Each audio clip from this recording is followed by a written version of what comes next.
Hello friends, कैसे हैं आप सब। मैं आशा करती हूँ कि आपकी तैयारी बहुत अच्छी चल रही होगी।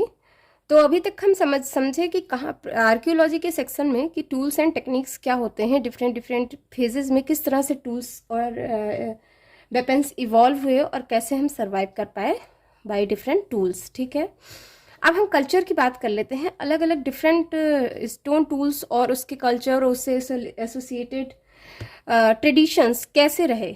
ठीक है, तो इसमें जो सबसे पहला फेज आएगा वो आपका पैलियोलिथिक होगा। आप सारे जानते हो ये ग्रीक वर्ड है, पैलियोज यानी ओल्ड, लिथोज यानी स्टोन। ठीक है, ये दोनों वर्ड्स मिलकर बन गए हैं पैलियोलिथिक। ठीक है, फर्स्ट पॉइंट यहाँ जो मैंने लिखा है, इट इज कंसिडर, आप इसी तरह प्लीज लिखिएगा और इसे अपने डेली नोट्स में शामिल करिए। कोशिश करिए वीडियो के दौरान स्क्रीनशॉट ले लीजिए और इसे मेमोराइज करते रहिए।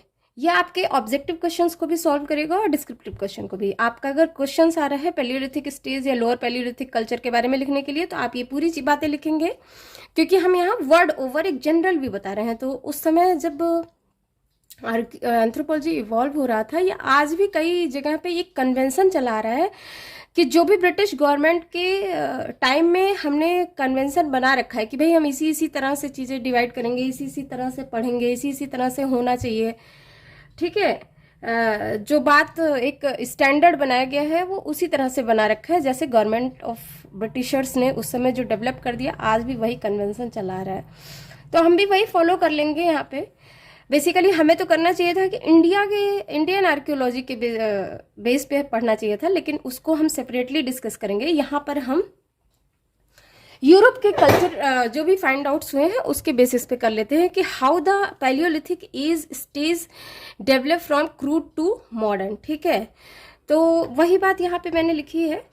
तो इसको मैंने आप इसको साथ साथ लिखते जाइए, या आफ्टर द वीडियो आप अपने वर्ड्स में भी इसको लिख सकते हैं। ठीक है, आर्कियोलॉजी बिल्कुल इग्नोर मत करिए, क्योंकि आर्कियोलॉजी का जो मटेरियल है ना वो बहुत कम जगह पे अवेलेबल है, स्पेशली एंथ्रोपोलॉजिकल आर्कियोलॉजी। ठीक है, जो भी हम लोग मेरे रेफरेंस होते हैं, रेफरेंस वाले बुक, वो सारे मैं आज भी लाइब्रेरी से ही लेती हूँ, क्योंकि बाहर बहुत ही कम मटेरियल अवेलेबल है या ऑनलाइन। तो आप कोशिश करिए कि ये जो वीडियोस हैं इसे ध्यान से देखिए, क्योंकि ये जगह जगह से लिए गए हैं और उसी तरह से मैं कंसाइज करके यहाँ पे मैं फ्रेमवर्क बना के लेके आती हूँ। ठीक है, तो ये पॉइंट समझ में आ गया पैलियोलिथिक। तो जो फर्स्ट टाइम सुन रहे हैं वो जान ले कि ये पैलियो मतलब ओल्ड, लिथोज यानी स्टोन, सभी जानते हैं, लिथिक यानी stone. It is considered as a crucial period for all round human evolution. ठीक है, फिजिकल एंथ्रोपोलॉजी में मैं बताऊंगी कैसे जो है होमो इरेक्टस, सैपियंस और ये निएंडरथल होते चले गए। ठीक है, development of culture can be traced out distinctively in this period. मतलब इसके पहले जो स्टेजेस थे या एरा था या एज था, वहां तक हम एनिमल्स थे, समझ रहे हैं। इसके बाद हम कल्चर भी आने लगा, क्योंकि हम टूल्स बनाने लगे, हम हंटिंग करने लगे, हम प्रोटेक्ट करने लगे खुद को। ठीक है, तो इसलिए मैंने एक पॉइंट यहाँ लिख दिया है कि ये ऑल राउंड ह्यूमन इवोल्यूशन का पार्ट हुआ। डेवलपमेंट ऑफ कल्चर यहीं से ट्रेस किया जा सकता है। ठीक है, अब इसे फर्दर डिवाइड कर सकते हैं 3 फेज में, lower Palaeolithic, middle Palaeolithic and upper Palaeolithic. ठीक है, लोअर पैलियोलिथिक का टाइम स्पैन अगर देखते हैं तो maximum covering the whole of lower Pleistocene and bulk of middle Pleistocene epoch. ठीक है, आप एक बार जाके गूगल पे देख लीजिएगा, या किसी के पास जियोलॉजी की बुक होगी या आर्कियोलॉजी की, तो उसमें जियोलॉजिकल चार्ट होगा। ठीक है, तो उसको एक बार जरूर कंसल्ट कर लीजिएगा आर्कियोलॉजी पढ़ने से पहले। तो ये जो लोअर पैलियोलिथिक था वो कहाँ से कहाँ तक था कि पूरा होल प्लीस्टोसीन को कवर कर रखा था। इनफैक्ट बहुत सारा पार्ट मिडिल प्लीस्टोसीन एपक का भी उसने कवर कर रखा था। मतलब ये बहुत लंबा फेज था इवोल्यूशन का, राइट।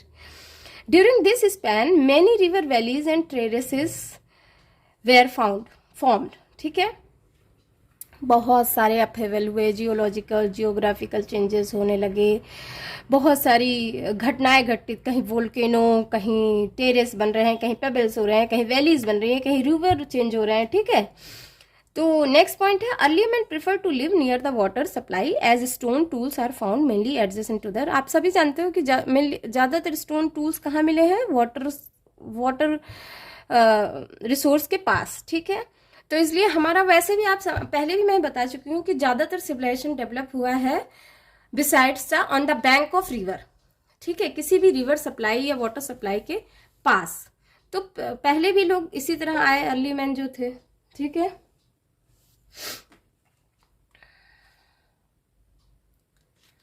अब नेक्स्ट पॉइंट है टूल मेकिंग ट्रेडिशन। अगर देखा जाए कि लोअर पैलियोलिथिक का, तो हम यहाँ पे वेस्टर्न यूरोप ही कंसीडर करेंगे, क्योंकि एक कन्वेंशन है, ठीक है, एक स्टैंडर्ड है। जैसे आज भी हम MKS पद्धति को मानते हैं। अगर इसमें से कोई फिजिक्स का स्टूडेंट होगा तो समझ पा रहा होगा, मीटर किलोग्राम सेकंड।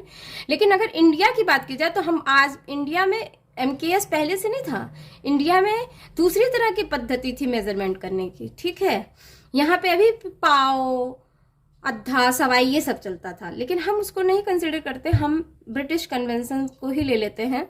तो अगर देखा जाए तो वेस्टर्न यूरोप में ज़्यादातर लोअर पैलियोलिथिक के एविडेंस मिले हैं। तो वेस्टर्न यूरोप से जो भी ट्रेडिशंस या लोअर पैलियोलिथिक टूल ट्रेडिशन मिला, उसे हम दो ग्रुप में डिवाइड कर सकते हैं। फर्स्ट है हैंड एक्स ट्रेडिशन और दूसरा है फ्लेक ट्रेडिशन, राइट। ये नाम से समझ आ रहा होगा आपको, वर्ड से ही, hand axe traditions and flake tradition.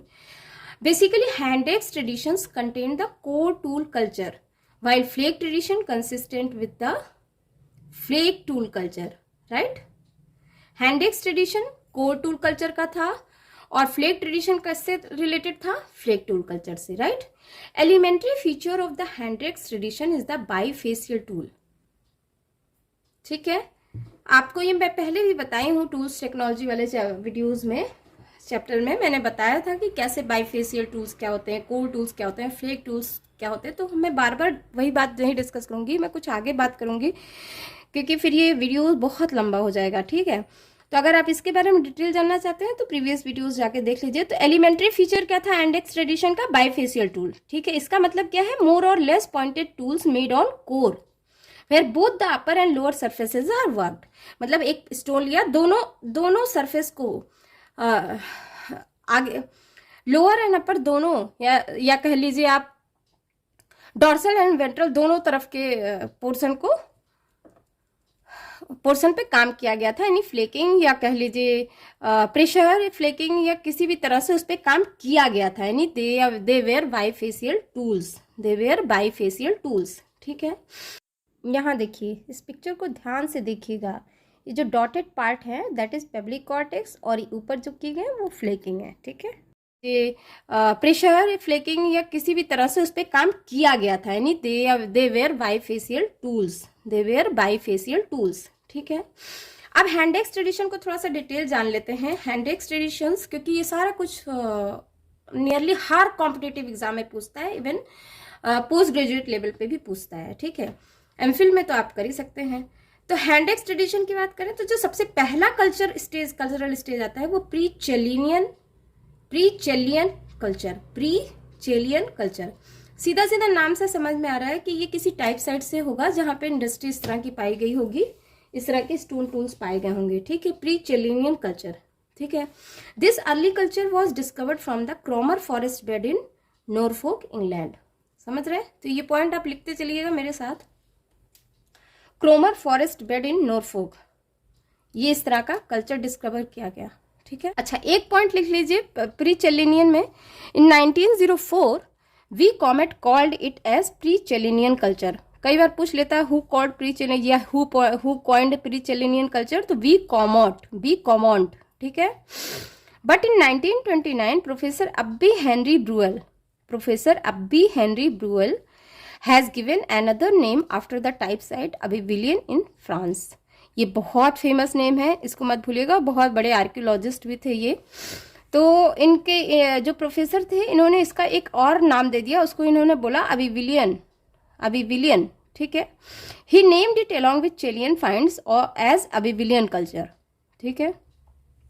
But as a major cultural type no definite feature could be ascribe for this industry. कोई बहुत डेफिनेट फीचर नहीं मिला कि भाई पर्टिकुलरली अबिविलियन ही बोला जाए। अब अगर टूल्स देख लेते हैं कि क्या पाया गया प्री चेलिनियन में, तो very crude type of hand axes, जिसमें चॉपर था, डिस्क था, स्क्रैपर्स था, right. Finish tools are very rare, बहुत कम थे।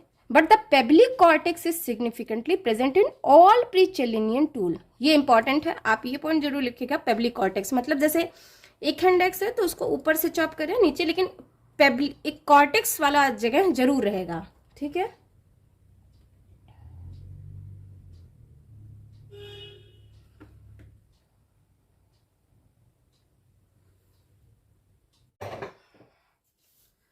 नेक्स्ट पॉइंट है जियोलॉजिकल एज। तो प्री चेलिनियन एज का पहले भी मैंने बताया है कि ज़्यादातर मिडिल अर्ली प्लीस्टोसीन एपक में ही थे। तो during the first glacial phase, अच्छा एक चीज़ ध्यान रखिएगा, 4 ग्लेशियल फेज हुए थे, गूंज, मिंडल, रिस, वोम। याद कर लीजिए, एकदम नींद में भी याद रहना चाहिए। गूंज, मिंडल, रिस, वोम, ये सीरीज भी है। सबसे पहले गुंज हुआ था, फिर मिंडल, फिर रिस, फिर उर्म, ठीक है। तो जो फर्स्ट ग्लेशियल पीरियड था उसमें ये था, इसका ये cultural development, the culture flourished in western Europe and Africa. Actually India में भी था, लेकिन उस समय इंडिया में कोई आर्कियोलॉजिस्ट इतना इसको वैल्यू नहीं देते थे, क्योंकि हम लोग वो थे, कॉलोनियल स्टेट था, इसलिए, ठीक है। नेक्स्ट है चेलिनियन और Abbevillian culture, named after the site Chelles और Somme valley in northern France. जैसे मैंने आपको बताया, नेम अबिविलियन, जैसे यहाँ पे Abbevillian, taken it name from the site Abbevillian और Somme valley in northern France. मतलब टाइप साइट मिला, एक चिल्लाज मिला, लेकिन टूल्स सेम थे, जियोलॉजिकल एज भी सेम था, ठीक है। Professor A L. Kroeber consider both the Chellean and Abbevillian as the same culture, इसलिए मैंने दोनों को एक ही स्टेज में कर दिया है। तो ये भी mainly bifacial core tool culture थे, mainly block on block technique employ किया गया। क्योंकि यहाँ टेक्निक हमने इसलिए बताया क्योंकि कोई टेक्निक ही नहीं थे, they are very rough kind of thing, ठीक है, क्रूड फेज में थे। अच्छा, pear shaped, tongue shaped, oval shaped handaxes are common type. तो इसी तरह आप भी लिखिएगा और लर्न भी करिएगा, मेमोराइज भी करिएगा कि कौन कौन से टूल किससे किससे एफिलिएटेड हैं। जियोलॉजिकल एज की बात कर लें तो लोअर प्लीस्टोसीन एपक, गूंज, मिंडल, इंटरग्लेशियर। देखा आपने यहाँ पे गूंज में था ये, अभी गूंज, मिंडल, इंटरग्लेशियर, मतलब गूंज और मिंडल के बीच में जो फेज चल रहा है, इंटरग्लेशियल फेज था, उसमें ये फेज कल्चर डेवलप हुआ, ठीक है, उस टाइम का ये एज स्टेज है। नेक्स्ट है एस्यूलियन कल्चर, नाम से स्पष्ट है कि ये भी कोई टाइप साइट से ही नाम बनाया गया इसका। लॉन्गेस्ट टाइम स्पैन, तो लोअर पैलियोलिथिक में जो सबसे लॉन्गेस्ट टाइम स्पैन का था कल्चर, वो था Acheulian culture. Tool making tradition of the Palaeolithic period discovered from both Somme and Thames valley, France में है, आपको पता है थेम्स नदी फ्रांस में है। Actually actual sequence is more complex, Acheulian divided into lower, middle and upper, right. बहुत ज़्यादा टूल्स मिले और इतने ज़्यादा कॉम्प्लिकेटेड स्टेज से थे, कहीं कुछ कहीं कुछ, कहीं बहुत हैफजर्ड वे में, तो ये कॉम्प्लेक्स है, लेकिन फिर भी इसको समझने के लिए लोअर, मिडिल, अपर में हम डिस्टिंग करके समझ लेते हैं। मतलब on the basis of finding of tools and traditions और इन रिलेटिव्स ऑफ जियोलॉजिकल एज, ठीक है। तो लोअर एस्यूलियन में क्या आएगा, a proportion of roughly made hand axes, but there is a larger proportion of ovate form of hand axes than in other level, ovate form of hand axes than in other level। तो ये हो गया lower एस्यूलियन। Next है middle एस्यूलियन, marked with ovate hand axes where sinus is known as S twist, S twist पाया जाएगा उस tool पे, जो फ्लेकिंग हुई रहेगी वो एक टाइप का S twist बनाते हुए डेवलप रहेगा, ठीक है। Upper Acheulian also known as Micoquian, upper Acheulian known as Micoquian, la Micoque in Dordogne region of south central France.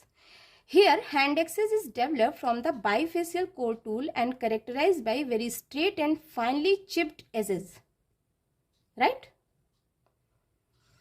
तो ये समझ आ रहा है, अपर एस्यूलियन मिकोक्विक, लोअर एस्यूलियन ओवेट, ठीक है, ये एस ट्विस्ट। जियोलॉजिकल एज की बात कर लेते हैं। अच्छा, मिडिल है एस ट्विस्ट और लोअर है ओवेट, समझ आ गया। जियोलॉजिकल एज एस्यूलियन कल्चर की वही थी, वही है, मिडिल प्लीस्टोसीन एपक से शुरू हो रहा है, मतलब लोअर नहीं रह गया, हम चले आए middle Pleistocene, from early part of second interglacial period and continued up to the third interglacial period, यानी रिस वोम इंटरग्लेशियल पीरियड। ये ध्यान दीजिएगा, थर्ड इंटरग्लेशियल पीरियड मतलब गूंज, मिंडल, रिस, वोम। अब इनके बीच में जो ऐसा नहीं था कि गूंज से डायरेक्ट एक ग्लेशियर से दूसरा ग्लेशियर शुरू हो गया, नहीं, कई हजारों साल तक गूंज और मिंडल के बीच में एक फेज चला जिसे हम कहते हैं इंटरग्लेशियल। इंटरग्लेशियल या आप इसको हिंदी में क्या कह सकते हैं, हिमयुग, हिमयुग। ठीक है, यहां तक बात समझ आ गई? ठीक है, अब फ्लेक ट्रेडिशन देख लेते हैं। फ्लेक ट्रेडिशन में जो फर्स्ट आता है नाम वो है क्लैक्टोनियन कल्चर। क्लैक्टोनियन कल्चर याद कर लीजिएगा। टाइप साइट है क्लैक्टोन ऑन सी, ये इंग्लैंड में एसेक्स करके एक गांव था, वहां से ही डिस्कवर किया गया। Characteristic high flake angle. Flaking आप टूल टेक्नोलॉजी में समझ चुके हैं क्या है, हाई फ्लेक एंगल क्या है, सारी बातें क्या है, फ्लेकिंग का क्या कहानी है, क्या मैथमेटिक्स से, फिजिक्स से जो भी है। ठीक है, तो ये सारा कुछ उस वीडियो में आप समझ चुके हैं। अब यहाँ मैं इतनी डिटेल में नहीं जाऊंगी क्योंकि फिर ये वीडियो बहुत लंबा हो जाएगा। तो एक बात समझ लीजिए, क्लैक्टोनियन कल्चर में क्या इंपॉर्टेंट था, कैरेक्टरिस्टिक फीचर था, हाई फ्लेक एंगल था, general absence of secondary retouching, secondary retouching नहीं थी।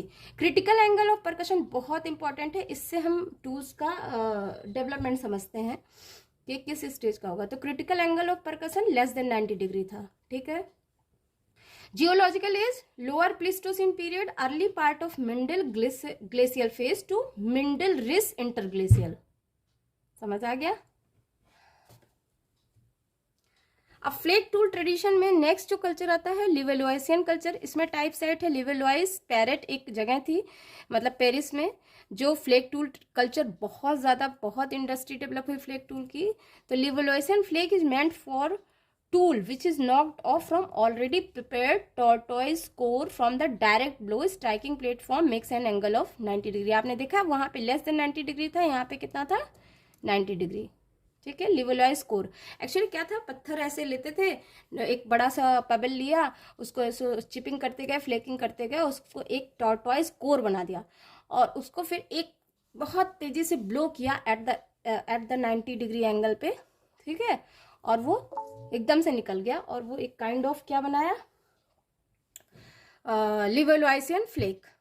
ठीक है, जियोलॉजिकल एज क्या था, मिडिल प्लीस्टोसिन पीरियड था। इसमें थर्ड ग्लेशियल यानी रिस एंड थर्ड इंटरग्लेशियल पीरियड के बीच में लिवेलोइसियन कल्चर था। राइट, तो लिवेलोइसियन कल्चर पे यहाँ पे हमारा लोअर पैलियोलिथिक खत्म हो जाता है। अब यहाँ से शुरू होता है मिडिल पैलियोलिथिक कल्चर। तो मिडिल पैलियोलिथिक कल्चर समझ लेते हैं। यहाँ पे core tool culture have totally been transferred into flake tool culture. आप देख रहे हैं ना, धीरे धीरे धीरे धीरे पेबलिक कॉर्टेक्स से हम कहाँ तक पहुंच चुके हैं, टॉर्टोइस कोर तक, यानी अब पूरा इंडस्ट्री चेंज हो चुका है फ्लेक टूल कल्चर में। ठीक है, और इसको हम नाम देते हैं मिडिल पैलियोलिथिक में माउस्टेरियन कल्चर। आपको याद होगा नियंडरथल जो कल्चर है नियंडरथल के टाइम का, उसको हम कहते हैं Mousterian culture. It belongs to Neanderthal species. ठीक है, rock shelter of Le Moustier in Dordogne area of south western France से ही ये टाइप साइट मिला था सबसे पहले, तो उसके नाम पे दे दिया गया। Culture shows complete absence of any kind of core tool, here we totally transform into flake tool tradition. Right, so here tortoise core technique for flaking is not found, rather flakes have been detached by discoidal core technique. Discoidal core technique, इसमें भी core tools को disc की तरह prepare करते हैं और फिर एक ब्लो देते हैं और एक बड़ा सा टूल निकल के सामने आ जाता है। दैट जो फ्लेक टूल होता है स्पेशली, लेकिन वो एज अ टूल्स की तरह काम करता है। ठीक है, इसको कहते हैं डिस्कॉइड और इस टेक्निक को कहते हैं डिस्कॉइडल कोर टेक्निक। ठीक है, नेक्स्ट पॉइंट है typical tool of this culture are side scraper, point and disc. याद रखिएगा, side scraper, points and disc. Crude bone tool industry appear. देखिए धीरे धीरे धीरे मटेरियल भी चेंज हो रहा है, जहां अभी तक फ्लिंट थे, पेबली कॉर्टेक्स थे, अब हमारे पास बोन टूल भी अपियर होना शुरू हो गए। तो crude bone tool industry appeared in the Mousterian region. Typical Mousterian culture was flourished when climate was very cold because industry was always found confined to cave and rock shelter. ठीक है, समझ आ रहा है? सीजन चेंज हुआ, geography change हुई, ठीक है, हमारे फिजियोग्राफी चेंज हुई, अर्थ का भूगोल बदल रहा था और इस तरह जो ये कल्चर माउस्टेरियन कल्चर था वो मेनली केव और रॉक शेल्टर में डेवलप हुआ, यानी क्लाइमेट बहुत ठंडा रहा होगा। तो first time evidence of regular use of fire. Geological age था middle Pleistocene period, third interglacial यानी Riss Würm continued up to early part of fourth glacial यानी Würm. Neanderthal people definitely responsible for the creation of this culture. तो ये तो हो गया middle Palaeolithic. इससे ज़्यादा आपको जानने की ज़रूरत नहीं है। थोड़ा सा देख लेते हैं अपर पैलियोलिथिक भी। अपर पैलियोलिथिक भी देख लेते हैं। It is the last part of the old stone age, covers approximately 1/10 of the time span of the entire Palaeolithic period. समझ आ रही है? तो ये पॉइंट इंपॉर्टेंट है, याद रखिएगा। This phase of Palaeolithic period shows diversified and specialized tools made on blades by replacement of the hand axes and flake tool of the early culture। आपने जैसे पहले देखा था ना, को टूल था, फ्लेक टूल था, मॉस्टेरियन था, डिस्कॉइड शेप का था, तो ये सब कुछ रिप्लेस कर दिया। अभी कहाँ पर किस पे बनने लगे टूल? ब्लेड्स पर। Not only flint and similar rocks were used as tool, bone also taken as the material for making tools। bone भी एंटर कर चुका था टूल बनाने के लिए। The culture has been referred as osteodontocheratic culture। Bone जाने की वजह से इस इंडस्ट्री में बोन आ गया, इसलिए इस कल्चर को हम कह देते हैं osteodontocheratic culture। क्यों? For the utilization of bone, teeth and horn। मतलब हम बहुत सारी चीज़ों से एज अ टूल यूज़ करने लगे, एज अ वेपन यूज़ करने लगे। तो earliest man made dwellings have been discovered from this level. यहाँ तक हम शायद होमोसैपियंस तक आ चुके थे, ठीक है। Earliest man. This cultural stage also known shows the beginning and flowing of. अच्छा, यहाँ पे पैलियोलिथिक आर्ट भी डेवलप हो गया था, ठीक है। मतलब गुफाओं में जो आर्ट मिले हैं, बहुत सारी चीज़ें, मोटिव्स बनाए, वो सारी चीज़ें क्या है? Palaeolithic art. मतलब इसके पहले दे डोंट नो आर्ट, लेकिन यहाँ पे वो स्क्रिप्ट कुछ पत्थरों पे उकेरना शुरू कर दिए थे, कलर भी यूज करना शुरू कर दिए थे, तो इन्हें पता था आर्ट के बारे में, ठीक है। अपर पैलियोलिथिक में 3 मेन ट्रेडिशन चले। अगर देखा जाए ब्रिटिश यूरोप में और अफ्रीका में, तो 3 मेन ट्रेडिशन चला। स्पेशली यूरोप की बात करेंगे यहाँ पे, ऑरिगनेशियन, सोलुट्रियन एंड मैगडेलिनियन। तो ये जो तीनों कल्चर है, इसको थोड़ा हम डिटेल में समझेंगे। इसके लिए मैं नेक्स्ट सेशन में आपसे बात करूँगी। फिलहाल के लिए that is all for today's discussion. Thank you for listening.